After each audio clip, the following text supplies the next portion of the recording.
What's going on, everybody? Welcome into another episode of Table That Discussion. I'm your host, Howard Bender of Fantasy Alarm, and with me here's my regular Tuesday panel of Fantasy Alarm's finest. I got Adam Ronis, Jon Impemba, Jen Piacenti, and that giggling son of a bee over there, Justin Fensterman. What's going on, guys? Everything good? Are we still laughing about the poor children running around Matt Sells' place? No, we're laughing because for the second week in a row you said it was Tuesday. You said it was Tuesday. Did I? Yes. Jeez. What the hell? So wait, it's Tuesday? Today's not Tuesday? No because I do the round table with you idiots. I know. If it's Tuesday, it's just me and Howard again. That's what I was saying. I was confused about what day it was. So I was like, wait, again? Yeah, right. You're looking up at a calendar on your ceiling? Yes, that's exactly what I'm looking at. I'm looking at a for calendar the murder on my... hornets. All right. Well, yes. Spider hold up a sign for you, Howard. You know, it's Wednesday, everybody. Happy Wednesday. Happy Hump Day, everybody. Right? You're almost through the week and going to the weekend. It's Table That Discussion. My idiot panel here. A bunch of morons. Right? Look at that. Even Ronis just gave me like that whole cross-eyed look right there. Somebody's our fault. He doesn't know the day. He makes the mistake and then craps on us. Like, what is this? I got to turn it around on you. Yeah. No, you're not getting away with this one. This is like oh yes, I will. Oh, yes, I will go on a Mad Dog Russo rant right now. Ronis, you're not allowed to say anything. You can't talk. When was the last time that you won Tout Wars? When was the last time you won Labor? What the hell's going on here, Adam Ronis? Why'd you leave FSGA out? Oh, yeah. Why did you win the league for FSGA and then still didn't even get promoted into the Champions League? Why are you still in the Wuss League? That's the hate that I deal with year after year in this industry. That was a nice ring you tweeted out, though, today. Yeah, you like that, right? Yeah. It's fancy. It's fancy, yeah. It is a nice ring. I will say that. You going to wear that sucker in public? Yeah, maybe. We'll see. You put a chain around your neck, maybe? I mean, well, Rick Wolf and Glenn Colton, don't they bring their rings sometimes to the draft? So they do. Yeah. They do. It's a huge intimidation factor.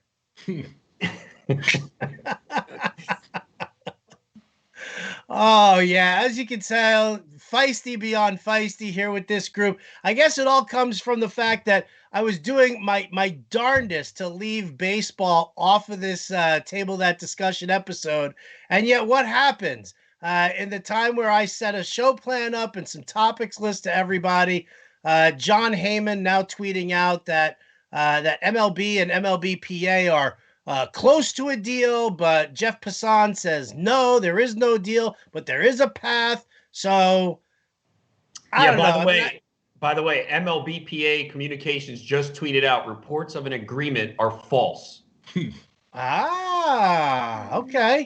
All right. But then other reporters are saying there's optimism a deal could be reached by Saturday, but there's no deal yet. So what does my panel think here? Adam, is there going to be a baseball season? I think so. I mean, we talked about it a little bit yesterday, and, Jim Bowden's been confident. He's tied in. Craig Mish has been confident. He's tied in. And I think the sides obviously are meeting face-to-face, it's amazing. Like, this is the first time it's happened. So I do think a deal gets done, and we will have baseball.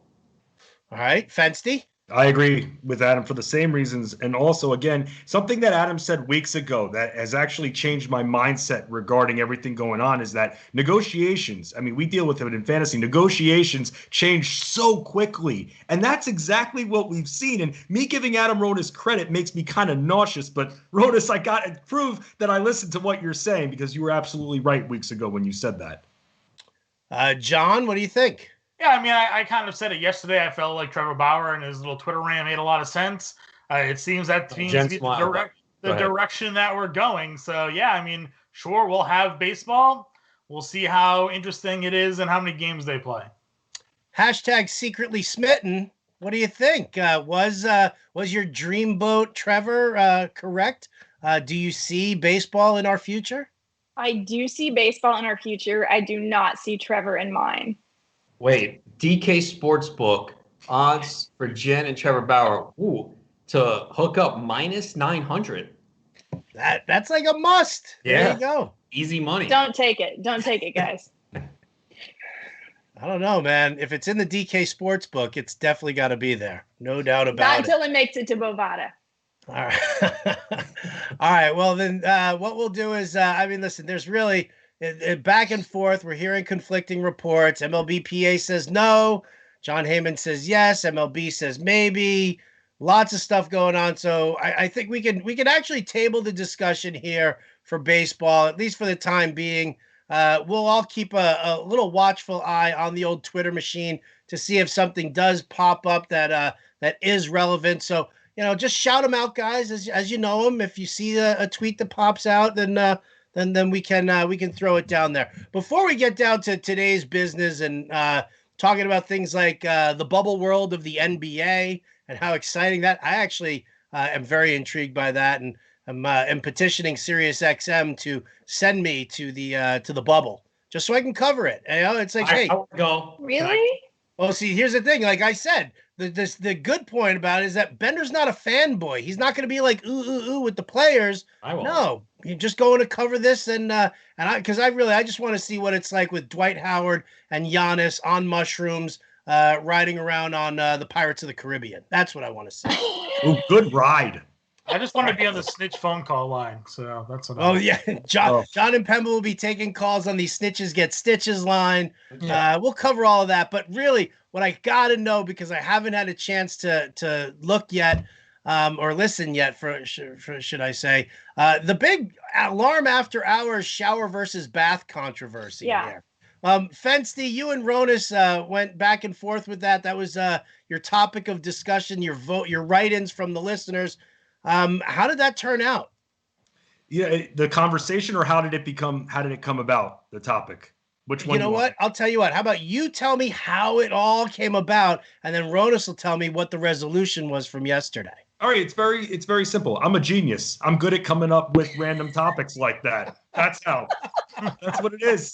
So that's what we do on Alarm After Hours. Every single day we have our fan vote poll. I think of 4 sometimes outrageous topics, sometimes simple, sometimes by the news, and then everybody votes on it because, Howard, it's very important, especially during these times, that our listeners know that they can always rely on us. And I want them personally to be part of the planning of our show. It's your show too out there if you listen to Alarm After Hours. That's why you got to listen, because you're making the decisions. You're essentially a de facto producer of the show, and that's why we want to give the power to the people, and whatever you vote on, that's what we discuss for a segment. That can be a little bit dangerous, though, there, Fancy, because when you get a Twitter campaign started by Jen, we end up talking about showers versus baths, then maybe, I do not apologize. I wanted that one to win. Well, how did it turn out, Adam? Real quick, tweet from Buster Olney. Sources, the owner's latest offer to the Players Association is for 60 games, full prorated salary starting July 19th. So just to throw that in there. How did it turn out? Fensterman said he loves baths and drinking his own bathwater, which I found. He doesn't listen to me. Yeah. He doesn't listen. You just we agreed on showers. I think the last time that I took a bath, as a kid, yeah, you take baths, but the last time that I took a bath was in a heart-shaped tub in the Poconos at a beautiful Mount Airy Lodge. No, I forgot the name of it, but you know those little couples resorts in the Poconos? Yeah, so there was like a heart-shaped tub. So that was the last time. The ones that say like free HBO on the sign to get you coming. Did it have jets in it, like a hot tub? Yeah. All you have to bring is your love of everything. All right, there you go. That's the tagline right there. We all love the Poconos. So that was the last time, heart-shaped tub. How many people were in said tub with you, Adam? Me and a woman. That's it. Did you need a Z-Pack afterwards? No. So you vote for shower. Fetsy, you vote for shower. Jen, what's your ire with all of this? I have no ire. I just, looking at the other topics, all I could think was, I have to find out what kind of sound drop they can get from a segment of Adam and Justin talking about showers and baths, because I knew Adam would come up with something like, the last time I did it was in a heart-shaped tub. I knew something like that would happen. And that's what I was looking for. So I feel completely pleased. I personally am a shower girl. Can't remember the last time I took a bath either. It's been years and years and years. John, aside from the DK Sportsbook, the last time you took a bath? I have no idea. I mean, showers are just more practical. So, and when you don't leave the house that often, you only need to hop in there and hop back out. So, do you not wash yourself? Well, yeah, but I mean, how long does it take someone to shower? Well, more than just hopping in and hopping out, John. You know, I'm in and out, man. I'm in and out. Efficiency. Okay. I'm not there to... We know who doesn't use soap. I mean, it'll take 15 minutes. Should it take you more than 15 minutes to take a shower? I don't think so. 15 minutes is long. I take 3 a day, so I'm a bad person to ask. I take 2 a day. So, twice a week, maybe. Twice a week. I'm feeling good. God. Ew. Man, don't you sweat? Isn't it once you start smelling yourself, it's when Howard decides to take a shower, probably. That's exactly what it is. When I start to offend myself, then that's it. You know? Listen, man, my wife is so used to my stink anyway from like years and years and years together. It doesn't change anything. Plus, let's face facts. I got 3 dogs and 3 cats running around my place. They're beach dogs. There's sand and dirt and hair everywhere. So what does it matter if I'm clean or not? Does it really make a difference? Well, I will say this. Hopefully she stays with you, because if you have to start dating again, that shower is going to break from it's not going to work. I will never, if anything happens to my wife, I will never in a million years date again. I will happily drink the Kool-Aid and go to sleep forever. The dirt nap, beautiful. I would rather do that than to go out there and have to date and be like, you guys with the Tinder and all the other nonsense that you have to put up with. When it comes around February 14th, just reword this a little so it sounds like you'll never date again because you love her so much, not because dating again would be so awful. Yeah, see, Jen offered the great woman advice. I got to go to Jen for some advice. It's always good to get the woman's perspective, man. Yeah, you can say the same thing. You just got to put a different spin on it. It'll probably work. It'll be more romantic, though, when it's not February 14th. Valentine's Day, it's a farce. It's everything that love is not. It's stupid. You will impress trust and just on this. You will impress your significant other a hell of a lot more if April 11th you show up with flowers, candy, and a nice home-cooked meal to please your significant other than February 14th. It's everything that love is not, because it forces you to spend the money. It forces you to have that pressure. I am so anti-Valentine's Day. But let me tell you something. If a woman tells you Valentine's Day doesn't matter and doesn't count, she's lying. It's a trap. Yeah. It doesn't matter. It doesn't matter if it doesn't mean a lot. You still have to say Happy Valentine's Day. Get her one small chocolate, one small card. You don't have to make a big deal. She may really mean I don't want you to spend $300 on a crappy prefix dinner, but you can't actually just ignore it. Don't do it. It's the worst. It's like, a $300 meal that really cost you $100, and they give you less. It's not good. And all they care about is taking Instagram. All they care about is taking the Instagram picture so they can show all their friends, look what I got. It's all a competition. That's what it is. It's all fake.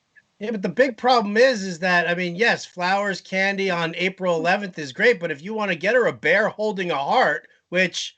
I mean, that's huge. Those are hard to find out of season, unless, of course, you just go to like your local hospital and you go to the gift shop and it's like a get well soon bear. And you just kind of like pull the stitching out or something. Come on. Amazon is everything. Amazon has it. So There are 17 darts. May 17th, everybody. Go. Carry it around so you look more heroic. In honor of Fensty, that's what we'll do. We'll just make April 11th Family Day, the Fantasy Alarm Valentine's Day version. April 11th, 411. Get the info, 411. I wasn't even thinking that. Look at that. And then, of course, good. 9 days later, it's 420, and you can just smoke all of that away. Nevertheless, here, all right, let's actually go to some sports world topics, and let's talk about the NBA right now. Let's talk about the bubble. Living in Disney, a couple of different hotels. Apparently now I'm also told that players can reserve up to like 14 rooms if they want to bring family or a side piece or whatever it is that they want to have there. There's a lot of interesting things with this plan, and I'll go to you guys for like pros and cons. The one con for me, I thought, was when the games are being played, because they're saying that they're going to allow a limited number of media people in there, but that they're also going to allow sponsors to possibly be there in the stands. And, the problem is that with sponsors, what's the big draw for them? Not just seeing their product advertised, but then they get to take all the promotional photos with the with the players and things like that. And I think that while it's great to have this whole lockdown inside the bubble, it doesn't sound to me like sponsors or limited media are going to be locked into this bubble as well. Like they're 3 months and boom, they're in there, like the players and the coaches and the families go. So, I'll start with Jon here. Your first take on this bubble plan. I mean, I actually don't mind the idea, to be honest with you. Again, it's all about if everybody is willing to stick to the guidelines, there shouldn't be any problems here. I found it interesting, like you said, they're going to allow certain people inside the bubble to cover it. They're going to allow select like salon or barbers to go in there, restaurants, DJ, like they're going to like basically make it a player's world for them so they can live comfortably while they're in this bubble to play these games. But again, it's all about following the rules, and we'll see what happens from there. Okay. Fensty, how about you? No, I like it very much. Nothing's going to be perfect. That's the thing. We're going to find things to pick at with this. But I think the NBA, unlike the other leagues, has done such a great job of implementing this kind of plan and just laying it out there and really making it safe and secure and coming up with contingency options. If someone tests positive, that doesn't mean the league's going to shut down. They're already prepared and ready to go for this. And something that we talked about on the roundtable just a little bit was, will they have everything they need or will they have to go off campus? And from the detailed report from articles that I've read, it just seems like they should have just about everything they need. Now, the big thing, excused absences. That's where things are going to get complicated, among other things. But I support it very much. Yeah, one of the things that they were talking about were medicals being done on any player who says that they don't want to go. And if somebody has a pre-existing condition, i.e. a James Harden who has asthma, he'll still be paid. But if you don't have medical clearance, then and you just choose not to go, then it's a problem. Now, one of the things that I think I brought this up on the roundtable discussion to everybody was that anxiety, and mental health is something that we're trying to put more in the forefront and bring more awareness to it. The anxiety that comes with the possibility of being locked down for 3 months away from your family, away from your friends, and with a whole bunch of people who could end up sporting COVID. Jen, let me ask you, do we make that exception for them also? I mean, is the NBA for guys who don't want to go? Can they turn around? Like you move out to California, you want to get a marijuana card. Back when I first moved out here, you went to a doctor who said, oh, you have anxiety? Okay, let me give you a medical marijuana card. It's like, that in states where it's not legal to deal with that. And it's not legal in Florida. What kind of exceptions are they going to accept here for the NBA based on the fact of whether or not a guy gets paid? Well, I think that is exactly why they're not doing drug testing for that reason, right? So people can, and they do sell it in Florida, by the way. There's shops opening up in Miami on Collins and all of that, and it will be legal very shortly. So I think that most people with anxiety, they have been to a doctor if it's real clinical anxiety and it is documented. And that's something that they said they're going to have 3 medical professionals review medical histories. And I think that would count. And then they can appeal that, is my understanding. So I think, as far as just like if you haven't had diagnosed anxiety, then I think it would be hard to convince someone. But I feel anxious about this because everybody feels a level of anxiety right now. Everybody does. So I think you would need to have a medical diagnosis, and they have time to go get that done between now and then if that's something real. And I hope that they would consider that, because clinical anxiety, clinical depression, mental illnesses, and this is something that's very near and dear to my heart, from personal things that have happened, that they need to be taken very seriously. And I do hope that the NBA does take that very seriously. But I do think everyone does feel a level of anxiety. So it will need to be diagnosed. Otherwise, everyone could say, I feel anxious. We all feel anxious. Everybody. Mm-hmm. I feel anxious. And I'm perfectly healthy and taking every precaution. I still feel a level of anxiety if I get a delivery from Amazon. spray down that box, wipe it down. I know, wait 4 days, do the gloves and the mask and the whole thing. But I think that the plan actually looked pretty cool. I don't think that general anxiety would be as high if you knew everyone was kind of in it with you and you felt safer. The fact that they can bring family with them, the fact they have everything there, including someone to cut their hair. It sounds like they're going to open special restaurants for them. They're going to have personal chefs. It kind of sounds like a really cool summer camp where I get to play basketball. And I don't have the pressure of the crazy crowds all over me. I just be with my friends and my family who are cheering for me. It sounds like kind of fun. Can I go with you, Alex? I saw a report that Disney was going to be willing to open up the parks to these players as well, open up the back alleys, the employee only areas, and allow them to experience Disney away from crowds and all these things also. So you could bring your kids, your family, and everybody within the bubble is going to be tested. So I understand the sense of anxiety or worrying about contracting COVID and whatnot, but they're not going to be allowed in the bubble if they test positive. They're going to be tested fairly regularly as it is to make sure that if somebody does test positive that they're isolated. So I don't, to me, I can't imagine there being too much of a problem once everybody is in there, in terms of some sort of risk of contamination.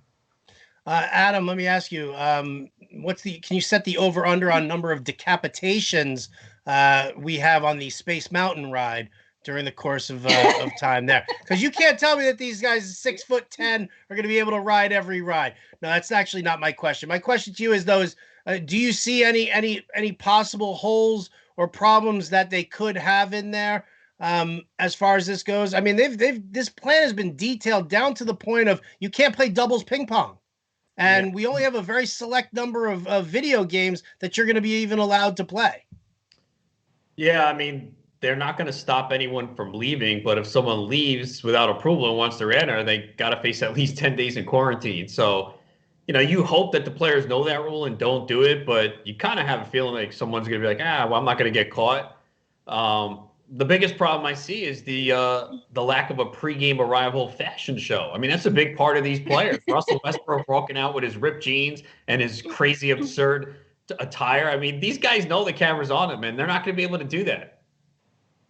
Well, I mean, why wouldn't they be able to do that?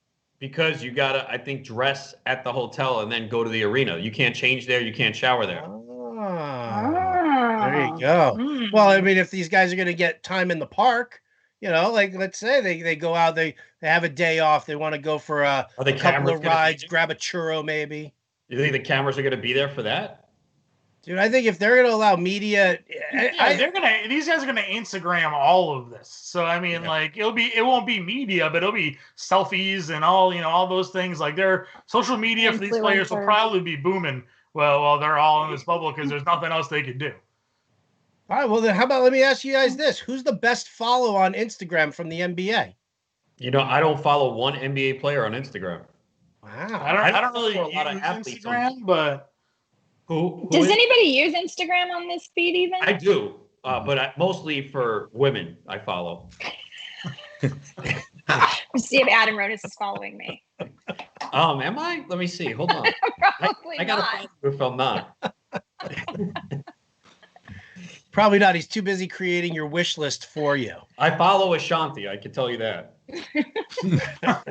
Don't we all? Yes, I do follow you, Jen. Wow, you got way more followers than me. I like LeBron Instagram. I got way more color because I'm a woman. Yeah.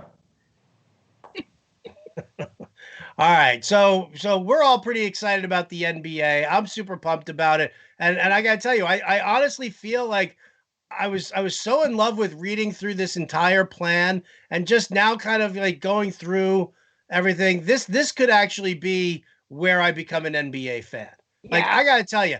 I got to give all the credit in the world to the NBA front office and Adam Silver for coming up with this plan, for really, for not having the back and forth with disgruntled players like Damian Lillard, like they're doing in baseball.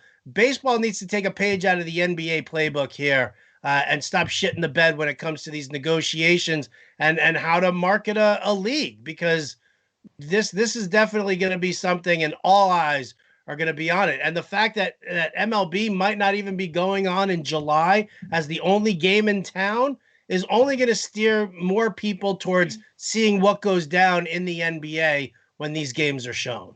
And they just need to avoid the Kyrie Irving, blow up, trying to get all the players to quit the NBA and start their own league. Well, he got told to leave the chat room. Yeah. Kicked out of the Nets team group chat. Kicked out of the Nets group chat. Well, because he's coming up with ridiculous ideas. He's trying to get them to revive the ABA, start their own league. This guy is ridiculous, man. He ruined the Celtics for 2 years, and now he's trying to ruin the NBA. He's a loser. He's a go away. He's a loser, not just because of this, but because of him on the court as well. It's all about Kyrie. The Brooklyn Nets are such a better team without him. Why did they start performing better? Because he got hurt and he was out. As soon as he came back in, other players started to see decline in their momentum that they had during the season. Kyrie Irving, I don't want to call him a cancer or anything. I think that's too mean, but he's poison, that guy. Bad apple. Didn't anybody like Uncle Drew? Am I the only one? It was okay. Nobody like the movie Uncle Drew? I didn't see it. Come on. I like the movie Uncle Buck. Who doesn't love the movie Uncle Buck? Also, I haven't seen it. So yeah. You should have seen the toast. I couldn't get it through the door. Right? When did it come out? I don't know. It came out in the late 80s. All right, so I was one. See what I did with Howard on the podcast. All right, you know what I think we need to do? I think we need to stop including Jon on these live streams. And what we need to start doing is just set up like a weekly movie watching ceremony for him, or we've got to give him certain tasks. I'll start doing like book reports during the week. Guys, you give me a movie to watch, I'll watch it. I'll come on and give my my analysis and opinion on the movie. So what does he need? Movies, music, theater? All of the above.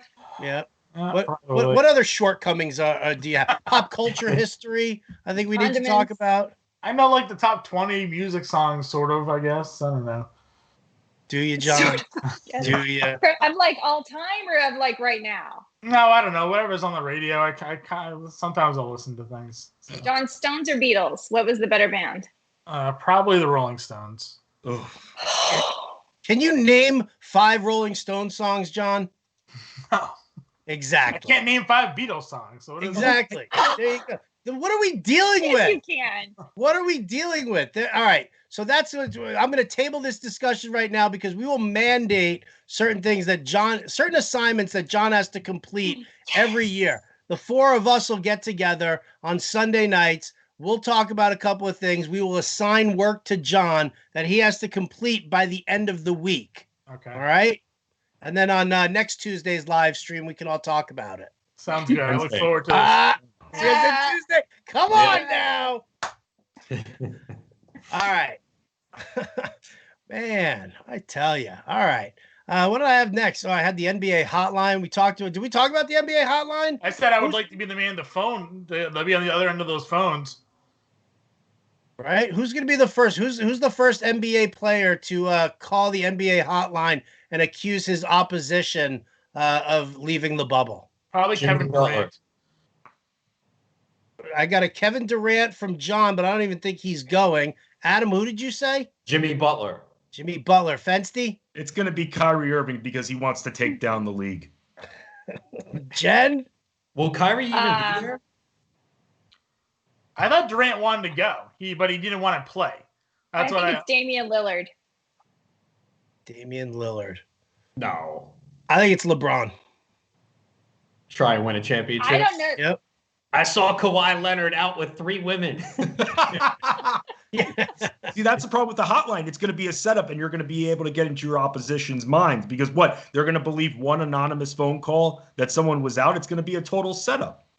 I saw Giannis leaving, and he was getting some toothpaste, and I think he shook hands with the clerk at the Dwayne Reed. Jordan would have called it every 5 seconds. Oh. Fancy, do you want a moment to recoup from that statement? Yeah, because Adam is totally wrong per the usual. Because when it comes to George is all about getting an advantage on opponents. No, right? but that's within himself. He'd feel bad. Jordan would be the opposite of a person that would do that. He's the opposite of Kyrie Irving. He wants players at their best so that nobody can chirp in his ear saying, "Oh, well, Kawhi Leonard wasn't in." He would hate that. Nah. He would snitch on everyone. No way. Just like Jon Impemba, first assignment, watch The Last Dance so you could be on my side with this. No, that is so not your first assignment, dude. That is so far from being your first assignment. I think your first assignment might be listening to Sgt. Pepper's. Right? Or like a John Hughes movie marathon, something to that effect. I've seen. Or maybe just let's start with Star Wars, like a basic. Yeah, I've never seen Star Wars. Yeah. Ghostbusters? Have you seen Ghostbusters? I've seen parts of Ghostbusters. Like, I understand the concept of the movie. Have you ever watched a TV game show, John? I have, yeah. Oh! My sister was on Price is Right. I thought we've been over this. No, we haven't. I want to hear this story. Cool. So here's the question here. If you could compete on any game show, past or present, which one would it be? John, would you go on The Price is Right? I think I would go on The Price is Right because I like the game Plinko. So, having the opportunity to kind of like win and then drop the little thing, the pegs down and win some cash. But yeah, my sister was on. She won her showcase. She got to go spin the wheel.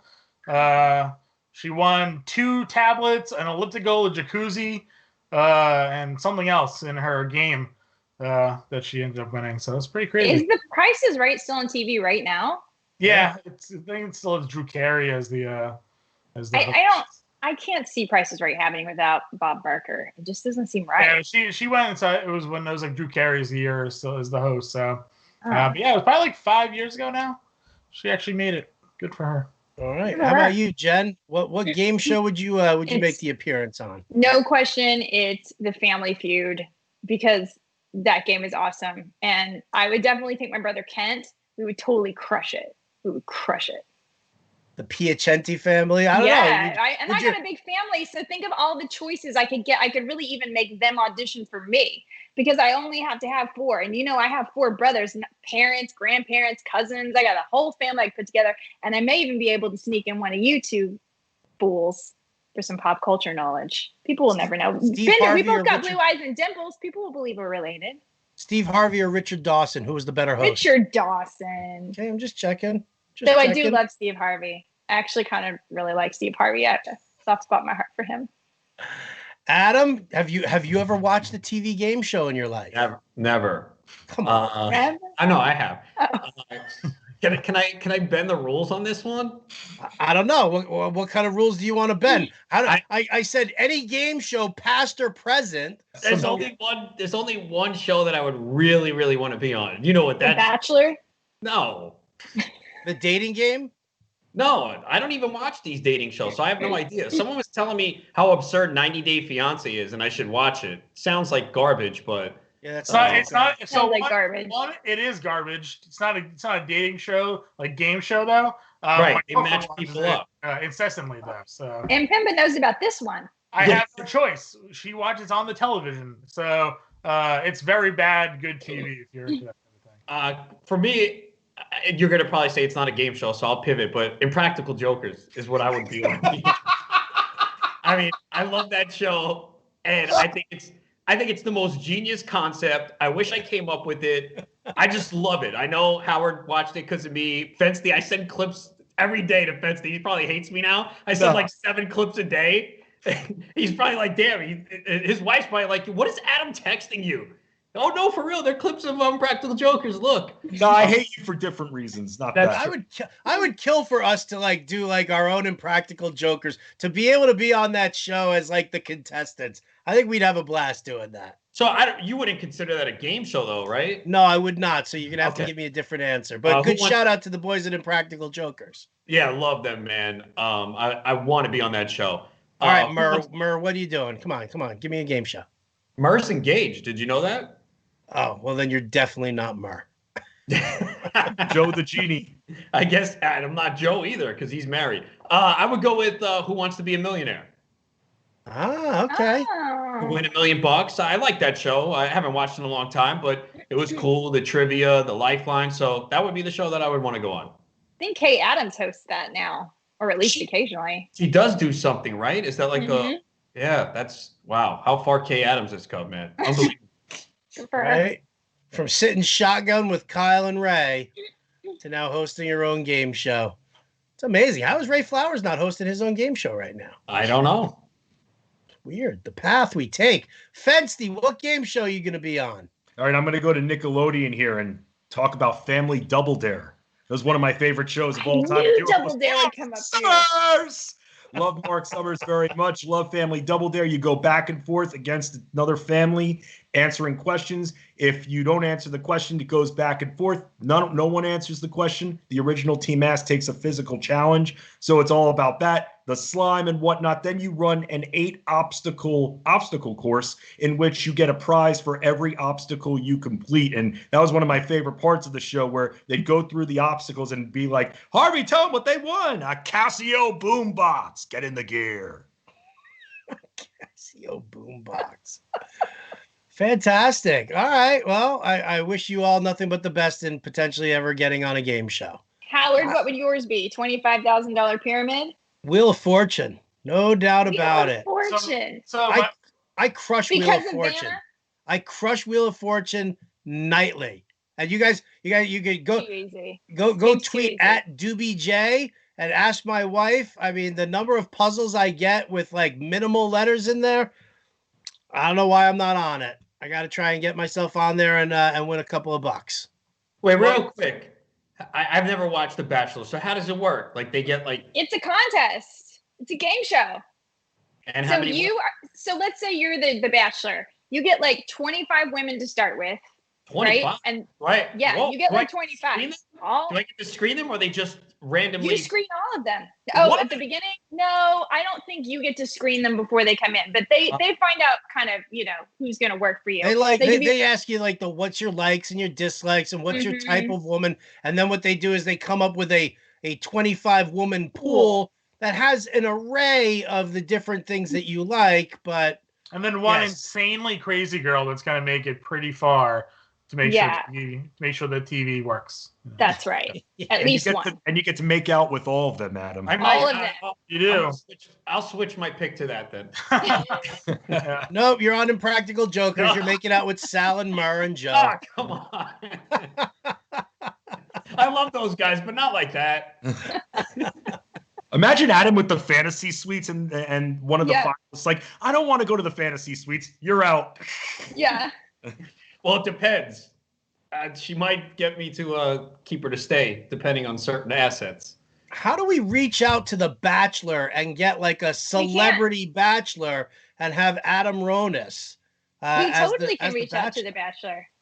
Hey, Jesse Palmer was a Bachelor, former, great backup quarterback. Do you guys watch that show? No. Yes. You do? I do. I don't. I mean, wasn't there like a fantasy game that Pat Mayo was doing with one of the shows too? Yeah, you can do Fantasy Bachelor. Yeah. Oh my goodness, man! All right. Fantasy Bachelor. How is that not Adam Ronis? I don't know. Okay, Never there watched. You go. So that's what we got to do. We've got to anybody out there who's watching this live stream who has any kind of influence whatsoever into who the actual Bachelor is. We are all nominating Adam Ronis to be the next Bachelor. I would definitely tune in for this. There's 3 married. Wait, John, are you married? No, girlfriend. Oh, okay. Close. Okay. So yeah, I was gonna say there was 3 married guys on here, but 2.5.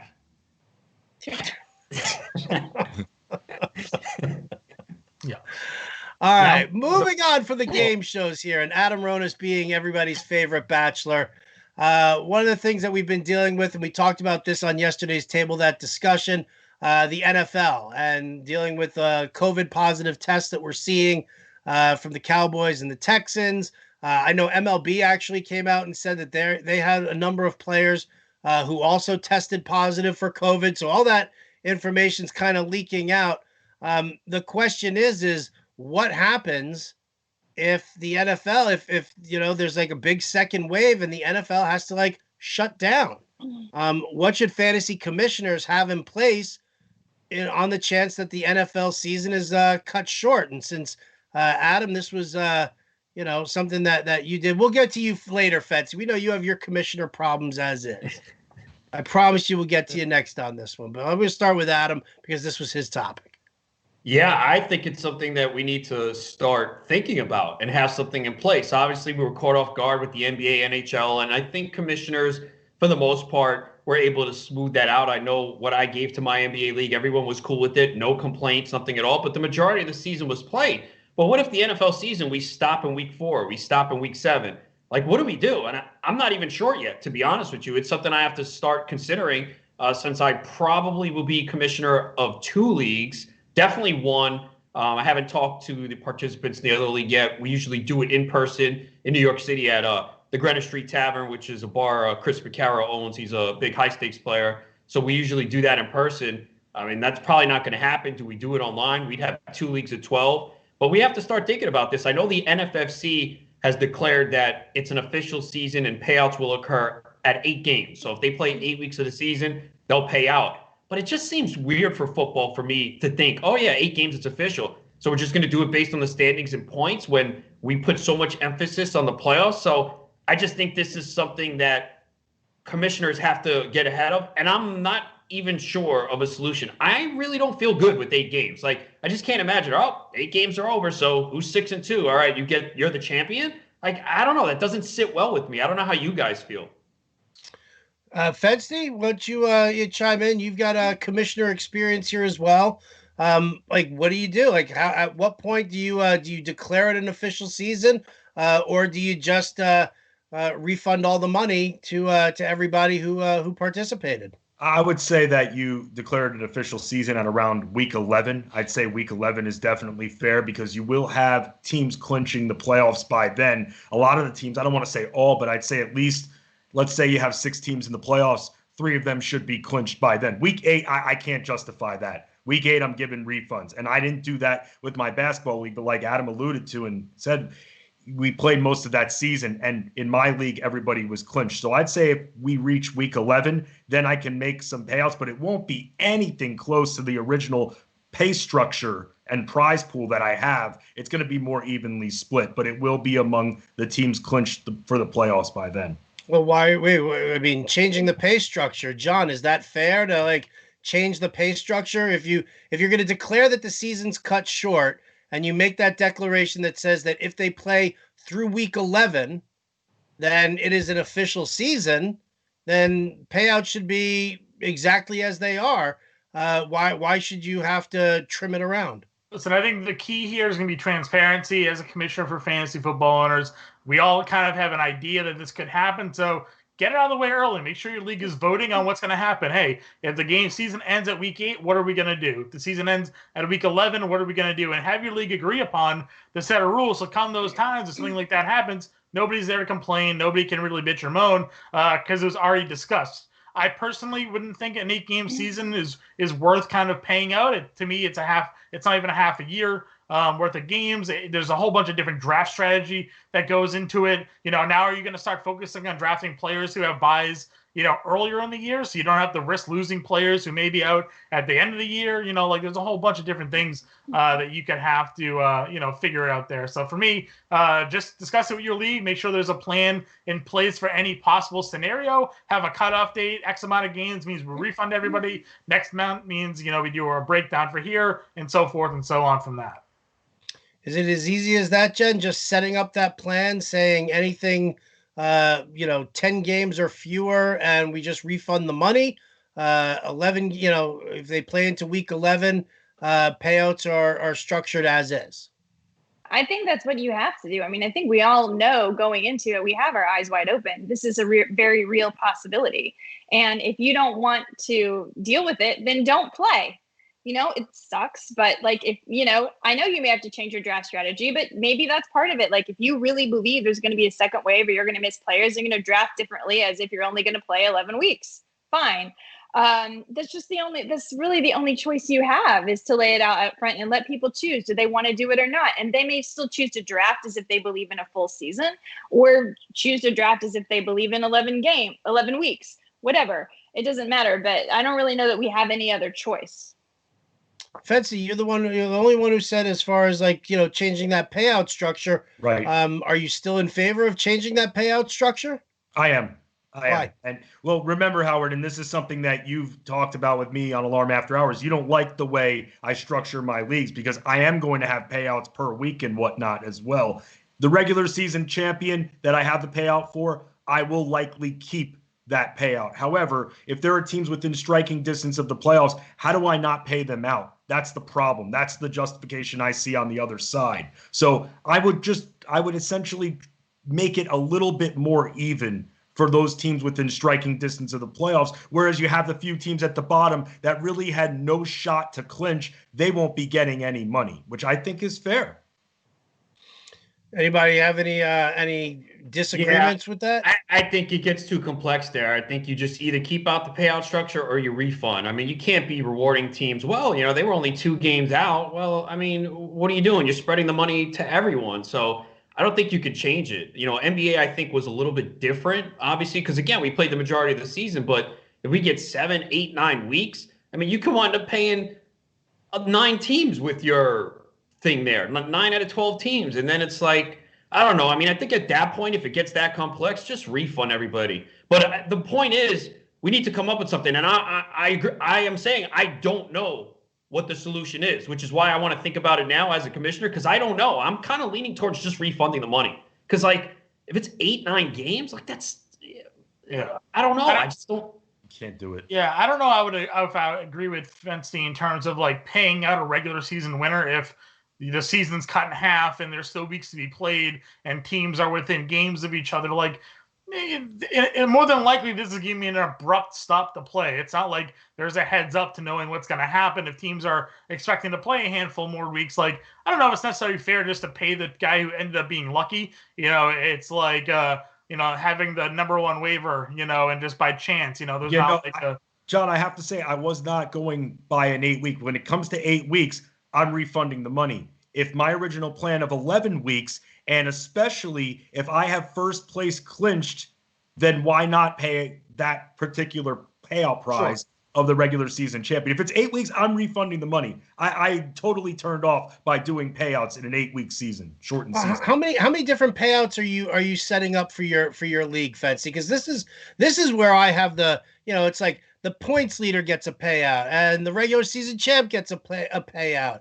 Right. Obviously a really good team can almost run that table and be the regular season winner, the overall winner, and the points league guy. Do you have other payouts as well? Yes, I do. So normally in my fantasy football leagues and even basketball too, I pay out the grand champion, wins the championship naturally, second place finalist. Then I have the regular season champion as well, especially for those that are like, well, the playoffs all become luck. I'm paying out the regular season champ for that. The points leader, who Adam and I have talked about, sometimes doesn't make the playoffs, and that's sad. So I have them break even, and I do payouts and these are small payouts, but it adds up. If you have a few weeks, then a lot of your entry fee is knocked off. I have payouts for high score of the week. I personally think third place payout is totally garbage. I hate that bronze medal payout. But you'll pay someone for the most points in a week, yes, which is like the most random thing. Yes, against the field. Why not?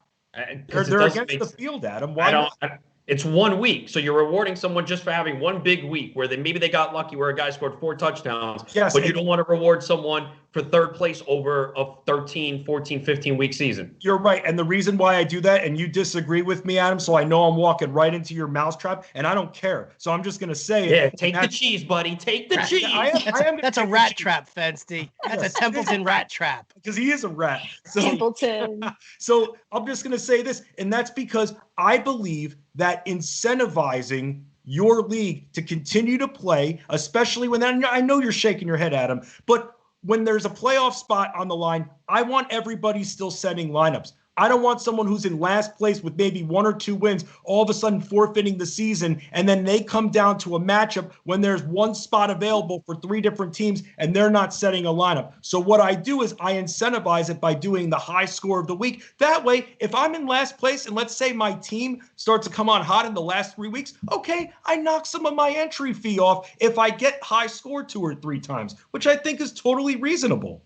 That same team could not be caring about weeks 9, 10, or 11, but you're just focusing on the last week. I mean, if someone's going to get I'm focusing on every week. That's why I do it every week. I've done this before, not for every week, for the high score of the season to do that. It doesn't work. If a team is 2-9 at the end of the season, they could care less. And you said like the payout was nothing. Are they really going to care about $20? It doesn't work. Like, here's the thing. If you're going to have people like that, kick them out the league, man. We shouldn't be rewarding people for set your lineup. Just kick them out the league, man. Even if they're your friends, man. If people are not setting line, and we need to do this in the industry leagues especially, because there's too many people that give up and it's an embarrassment. You shouldn't be in the league. Don't tell me, I'm in 15 leagues. We all are. Most of us are in double-digit leagues. So if you don't care, there's so many people that are dying to get into these industry leagues. And I know there's a lot of them are not for money, but take pride. Like for me, my name's on it. I've been around a while. My name's on it. I don't care if there's no money on the line. And more people need to take that seriously. So the people shouldn't be in the league, kick them out. If you have to look and go, hey, set your lineup, kick them out the next year. You're talking about 85% of casual players, Adam. Not everyone has the heart like you. And I appreciate what you bring, even when you're in last place, still trying. I haven't been in last place in a long time. Time. We know. Fenty, what you're offering though is like you're basically offering the monetary equivalent of a participation trophy. I agree. Like by paying out people hard to get. By having to incentivize people for a weekly payout. I mean, that's just like, yeah, okay, if you keep playing, you got the chance of winning this money. I mean, I want a league of people who all want to play. I'm with Adam on this. But not everybody's like you, Howard. That's the problem. Like, we got to think of the casual player. We are all very invested into our leagues. We focus like that. We're talking about when we tell people, you don't have to spend every single day on your fantasy football team. That's not us. That's not us, but casual players are like that. So yes, high score of the week. If I'm in last place, and I have been in this situation where my team had a bunch of injuries, I'm at the bottom, and all of a sudden in the last few weeks, because of key pickups I made down the stretch, I get highest score. I'll take $30 off my entry. You just contradicted yourself. Justin, no one's like you. We're different. It matters. It doesn't matter for the other people. I'm telling you, I've seen it. If they're 3-8, 2-9, they give up. They could care less. And most of the time, they think their team is bad, and they go, you know what? I have no shot at getting the most points this week, so why bother? That's a stupid attitude to have then. Because if there's a payout out there, you should go into it. It's not about us, that not everyone's like us. Right. But again, and I'm going by my leagues that I'm the commissioner of. And I haven't had that problem where I've had to remind people, hey, man, you're facing a team that's fighting for a playoff spot against two other teams. Set your lineup. I have not had to do that once. So then why are you incentivizing these guys with weekly payouts? Because I think high score of the week's very hard to get. And why not? It makes the league more fun. Who doesn't like more payouts?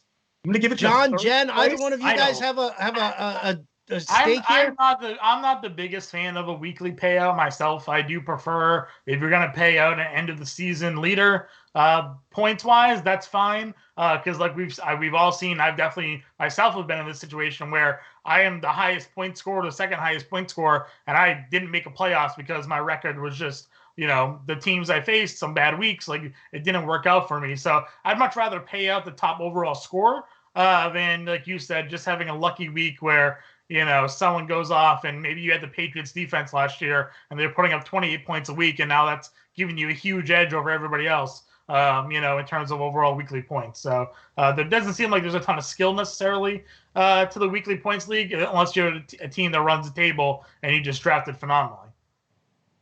Jen, how about you? I mean, I've never played in a weekly points playout league before, but I mean, I've actually never really even thought about it. It sounds like it could be kind of fun, but for me, what I would rather do, obviously, is just play for the gold star. Like, I want to just win. I wouldn't be playing for that point total each week. So, I mean, I'm not opposed to it. I don't see, it's a lot of work for the commissioner.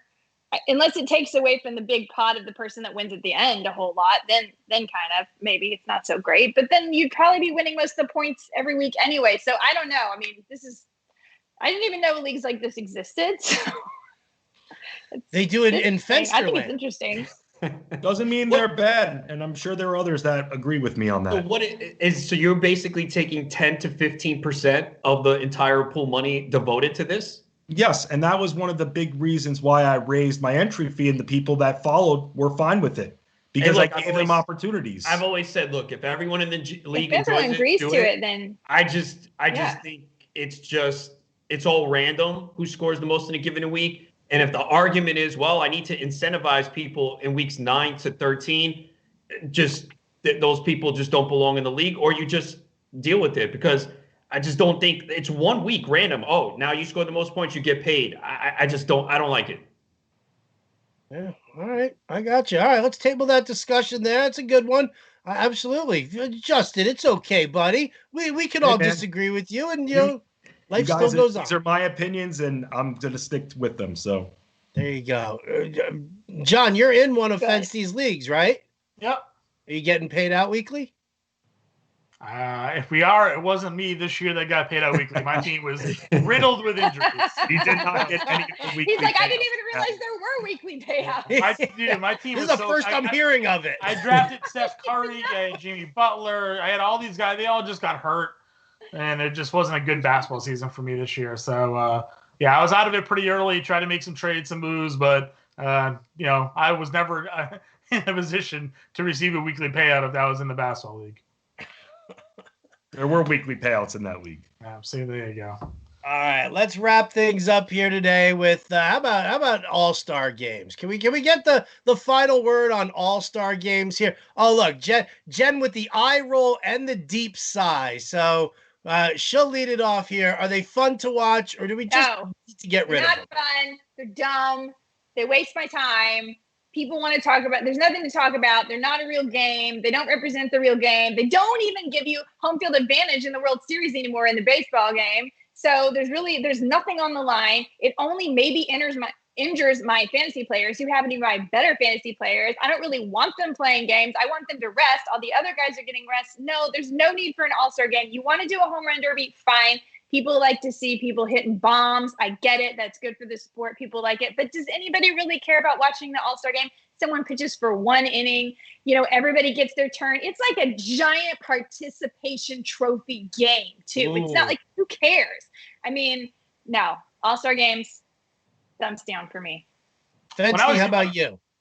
What? I don't mind them, but they shouldn't count for anything. And with what baseball does, where every team has to have an all-star, Jen, that's the whole participation trophy thing right there. I think that's stupid. It's garbage. And I'm all right with the all-star game, but yes, it shouldn't have anything that you're playing for. It shouldn't play for home field advantage. That's terrible. John? And the Pro Bowl.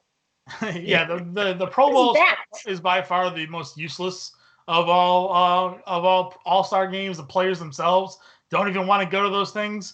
I'm for the home run derby. I mean, who doesn't love seeing home runs hit? Growing up, I used to love, obviously, the MLB All-Star Game, but like you said, they sort of politicized it a little bit. Now, everybody has to get X amount of representatives. You have all the ballot box stuffing with all the online voting. Before to vote, you had to go to the game and punch the ballot and drop it off before you leave and all these things. So I'm for, some of the outside events, some of the skill contests that they put together. But the game itself, I could do with that. And Adam Ronis. Come on, man. I know you've watched those NHL All-Star games. I actually don't mind the All-Star games. I mean, the Pro Bowl definitely has to go. I haven't watched that. I don't remember the last time. That's a complete waste. They don't hit. It's a joke. Guys bow out. We got this quarterback made the Pro Bowl. He was like the 15th guy selected. Like Bortles, Pro Bowl quarterback. So Pro Bowl definitely has to go. But I don't mind the MLB All-Star game. It's a Tuesday night in July. There's nothing else on TV. So if you're home, it's in the background. NBA All-Star game, Sunday night, nothing else going on. If it falls on Valentine's Day, you don't have to take your woman out, So wrong. I told you that is wrong. Even if she says it's okay, it is a lie. It is a trap. Do not fall for it.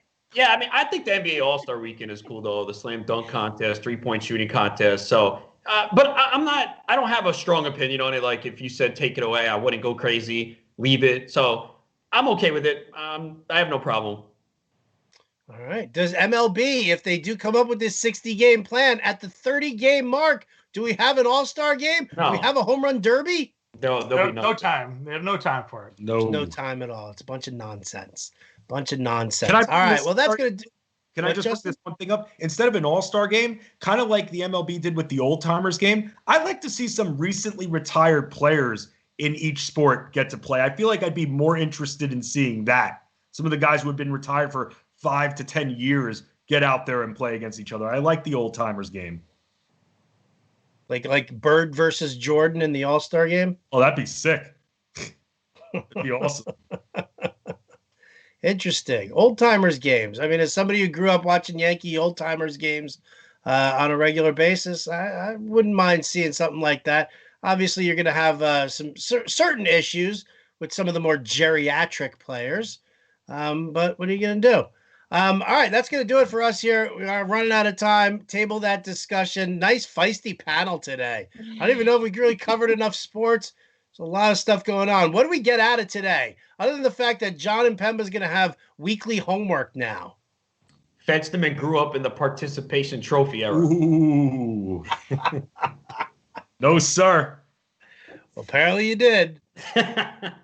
It's a compliment, Fensty. It means you're young. Who doesn't? Who does? I'm not that young. Who doesn't like making money? Impemba's got homework. Fensty's master of the participation trophy. There's a grassroots campaign to have Adam Ronis on the Bachelor, and Jen loves Trevor Bauer. # secretly smitten. Right? Please don't spread that on the internet. Oh, I'm gonna tweet it out right now. Don't tweet it out right now. That's going to do it for us today. Big thanks to Matt Sells for all the work that he does here on a beautiful Tuesday afternoon. Appreciate all of that. Yeah, I know, John. Come on. It was a joke. For crying out loud. I'm going to do another Mad Dog rant. Love you all. Thanks so much for staying tuned in here. This has been Table That Discussion. I'm Howard Benner. This has been a Fantasy Alarm production. We'll catch you next time.